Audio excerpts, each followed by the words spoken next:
I reached adulthood just 3 days prior to that evening, anticipating zero celebrations.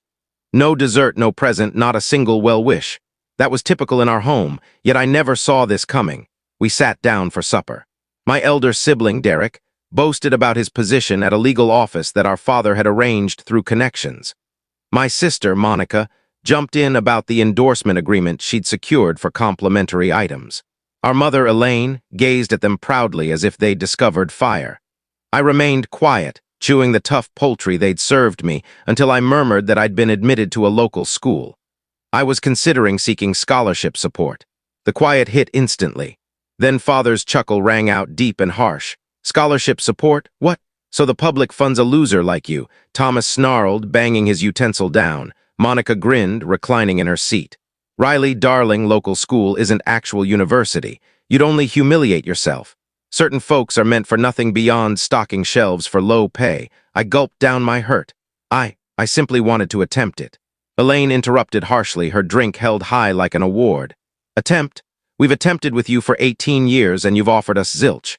No skills, no drive, no appeal, just a burden. Derek snickered without glancing from his device. Mom, perhaps she could launch a crowdfunding for failures. The giggles exploded around me like flames, but I stayed serious. When I muttered, I believed I belonged here. Dad pounded his hand on the surface so forcefully the dishes shook. Belong, you're not part of us. You're an error we've sheltered from sympathy. Here's the news, child, that sympathy ends now. Leave. Elaine didn't flinch. Gather your junk. You're gone from our lives.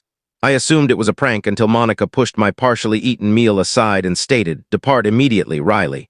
You're spoiling the mood.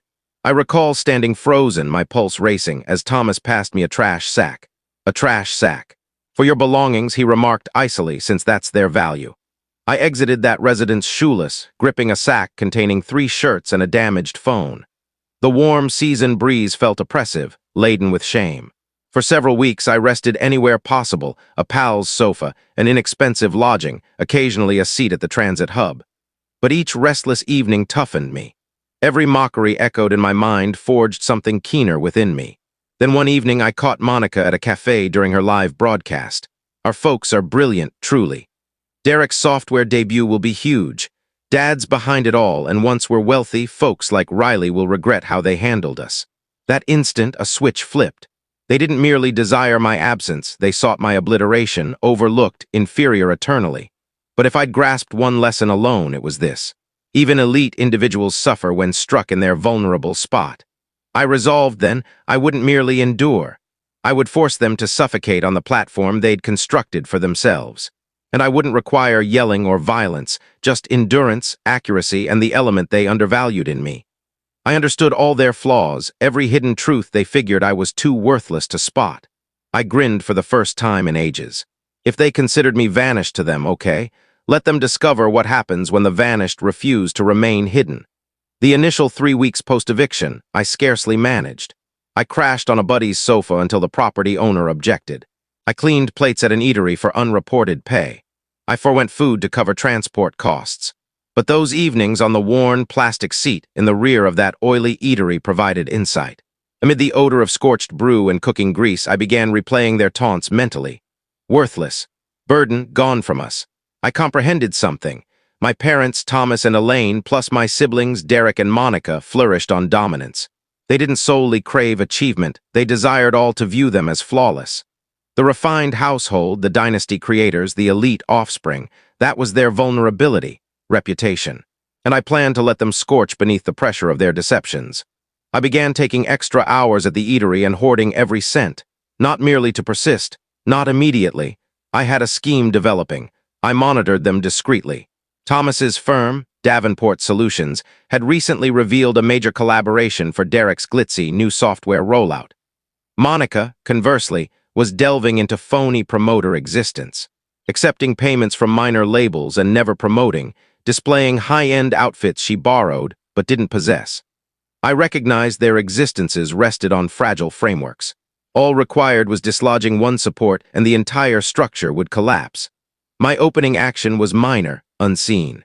I set up a phony profile and began contacting Monica's backers, the tiny beauty and shop firms she deceived. Acting as an interested customer, I inquired if their agreements were met. Most replied negatively. All I did was sow doubt. You ought to examine where your funds vanished. Many are grumbling. In 2 weeks, Monica's reputation circulated in confidential label discussions as a fraudster. I continued onward. Next was Derek. His software relied on a crucial safety approval, details I recalled because during childhood, I'd lingered silently in Dad's workspace as they discussed strategies, presuming I was too foolish to comprehend. But I retained each detail. I alerted a minor technology writer namelessly. You should probe how Davenport Solutions evades information protection regulations for Derek Davenport's software. Begin with the approval records. It required a single piece. 1. Abruptly, the backers who'd committed fortunes for the debut began withdrawing. Requesting reviews, Derek couldn't succeed. Meanwhile, I anticipated the ideal tempest, Dad's backer event. I didn't orchestrate a dramatic revelation. No displays, no recordings. I skipped spectacles. My tool was straightforward. I welcomed someone they believed they'd crushed long ago. Callie Harper, an ex-supervisor Dad and Derek had shamed and dismissed openly, ruining her profession. She arrived attired like authority embodied. They failed to identify her initially. I observed from a secluded spot as she enchanted their backers, nonchalantly voicing worries about poor oversight, deceit, and outstanding obligations, each factual. Each linked directly to them. The murmurs propagated rapidly. You could observe it on their expressions when the patrons they idolized began departing prior to the meal's presentation. Thomas snapped at Derek. Derek shouted at Monica. Elaine yelled at everyone, and their elite household splintered there amid their triumphant occasion. But I hadn't finished. Not quite. I possessed one additional move to execute. And when I unleashed it, they wouldn't merely forfeit funds or prestige. They'd forfeit the element they prized above all, the admiration of those they assumed they dominated. I reached the event prematurely on the evening of the ultimate blow. The venue sparkled like an extracted fantasy crystal panels, light fixtures cascading illumination over pale stone, and servers moving gracefully in sharp, dark attire. Davenport Solutions' backer recognition event was their boast, their yearly platform to demonstrate to society how invincible the Davenport clan was. But this evening, I intended to incinerate their domain completely. I navigated the gathering as if I fit in, the bubbly glass in my grasp merely disguise. My hands were damp, but internally I was frozen.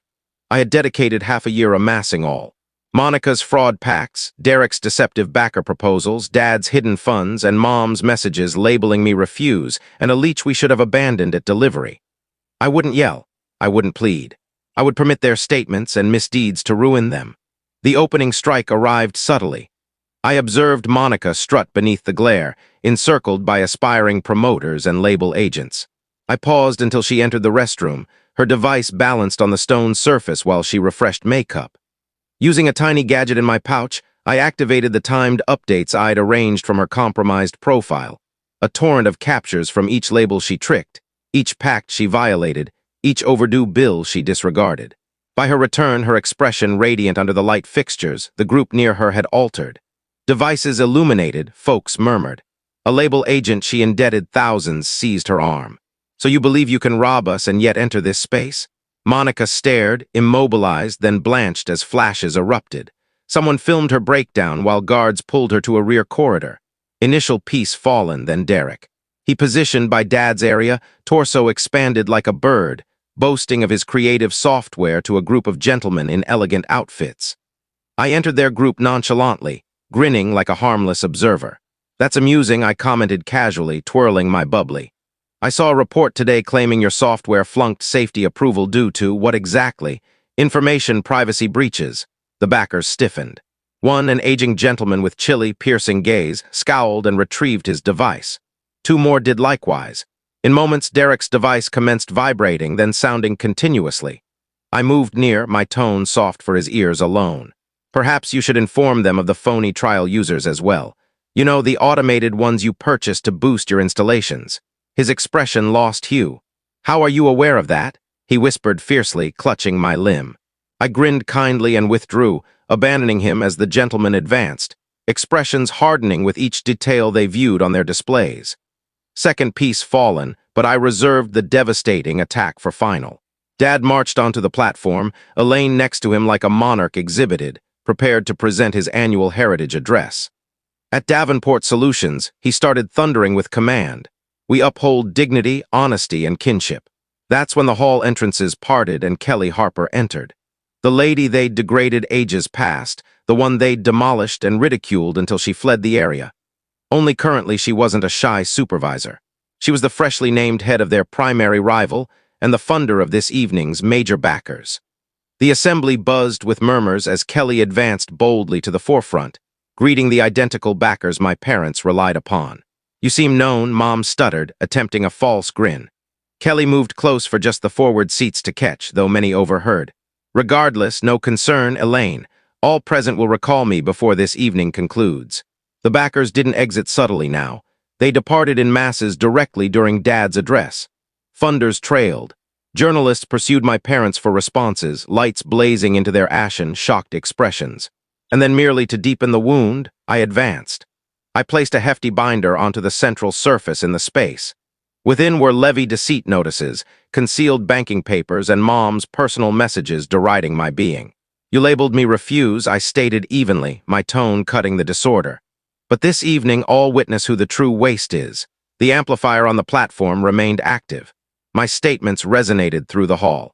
Elaine rushed for the binder, but too tardy. Numerous devices had already documented the papers. In 48 hours, Davenport Solutions' primary backers withdrew. Monica's promoter agreements vanished instantly. Derek's software was removed from all services awaiting a probe. 2 levy bodies declared a complete review. The recording of Mom's screeching at backers spread widely under the tag #waste royalty. The impeccable Davenport domain disintegrated live. That identical evening, I settled into my modest apartment, the one I'd funded secretly during this preparation. No sorrow, no regrets. I didn't torch their dwelling.